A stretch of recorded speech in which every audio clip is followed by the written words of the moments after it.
Mary, we love you. Hi. Hello. Talking in front of people. Aww. But I don't know. Sasha was just my best friend. I met Sasha in 2014 when she moved to California to be with our girlfriend at the time, Serenity, and we didn't know that. I don't know that she was dating both of us at the same time, but we found out. Well, I found out the day before Sasha moved out to California, and I was actually living with Serenity at her parents' house, and I was like, "Where is Sasha gonna go?" So Sasha and I actually hated each other at first because we were fighting over Serenity. But then, I don't know. She basically was homeless when she moved out to California because she didn't have anywhere to go. So. Sometimes I would let her sleep in my car because I don't know, I just felt like it was just wrong. Like, Serenity just convinced this little 18-year-old, to move out across the country and didn't even have a place to live. That's like a recurring theme in stories with Sasha, I guess, is like everyone kind of treated her not how she deserved.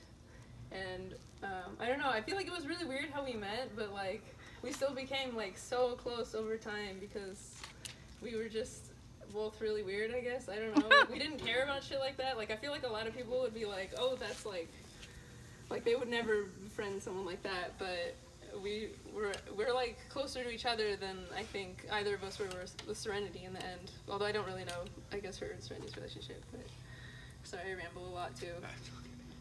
But yeah, so I let her sleep in my car sometimes, and I would bring her food. I think one of my favorite memories was before this place burned down, our friend Eric Clausen used to live at his mom's house, like not that far from where my mom lived, where I used to live. And my mom makes like way too much food on Thanksgiving. So I just took like a giant Tupperware and filled it with like everything. And then I drove over there and like she was just so happy. Like, we have a lot of food stories. And and we just like smoked a backwood and it was just great. And I don't know. We partied a lot. We went to a lot of raves for a while, and I would visit her when she was staying in Crockett. We had like mutual friends in Antioch and stuff. I think she hiked to Stinson Beach with some of those people. We were really close with Lexi. Lexi's how I met Serenity, so she's like a really close friend too. And Lexi lived in Santa Cruz for a while, so I took Sasha to Santa Cruz. I was looking on my Facebook memories, I think. For the first time she actually ever went to Santa Cruz, and that was really cool. I remember that actually we went to this like place called the Lighthouse, I think, and there's like cliffs, and Sasha was climbing up one of them for some reason because she's Sasha, and she like fell like so far, and we were like, we thought she broke her feet, like, we were like, oh my god, like how did you survive that fall?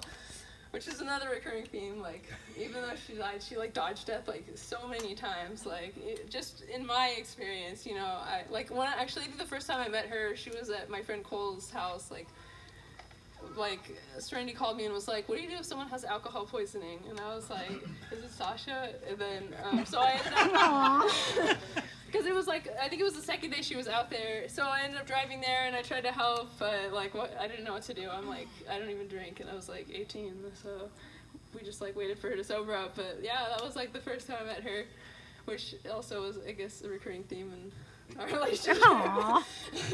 But yeah, we just had a lot of fun out there, and I feel like our relationship was built because like I just tried to help her a lot, and she was just really, like, you could just tell her anything, and she just wouldn't be weirded out by it. Like, all the things that you're secretly ashamed of that you don't tell anyone, like, you could totally tell her, and then she would just be like, oh, yeah, I did something like that.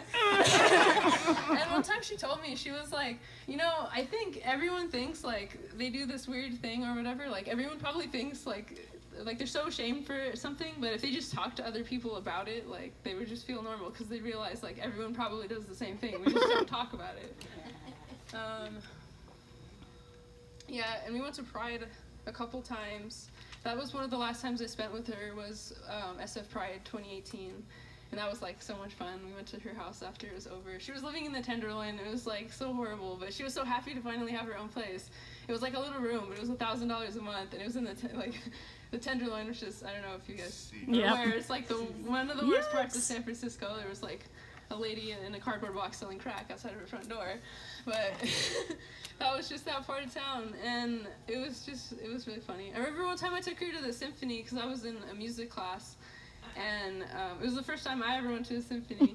And it was funny because before it even started, like, she was being kind of loud, and then these, like, people in front of us, like, turned around and, like, mugged us and, like, shushed her. And then it just was really funny to me because I was like, people always were really upset with her for, like, trivial things that just don't even matter. And, like, I think that's, like, a lesson, I guess, for everyone, like, because it wasn't a big deal, you know, like, it was just minutely annoying to these people, you know.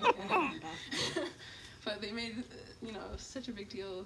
But she was just so awesome. She showed me so many things, and, like, she was always really good at poems and stuff. And she would, like, I still have a piece of, like, a sticky note where she recommended me books, which I'll probably never read because I'm actually not much of a reader. But she was, like, just so well versed in everything. I feel like she would always say, "Oh my God, you're so smart. You should work for NASA," because I'm, like, a math major. But I'm like, "You're way smarter than me. Like, you're, like, educated," and, like, she's read so much stuff, like, way more than I ever have. But yeah, I don't even know what to say. I'm sorry. I should be more prepared. You're doing great. Oh, you're doing great. Yay, Mary! We love you! Keep going! Okay. This is You awesome. can cut me off when you want me to shut up. Yeah. Oh.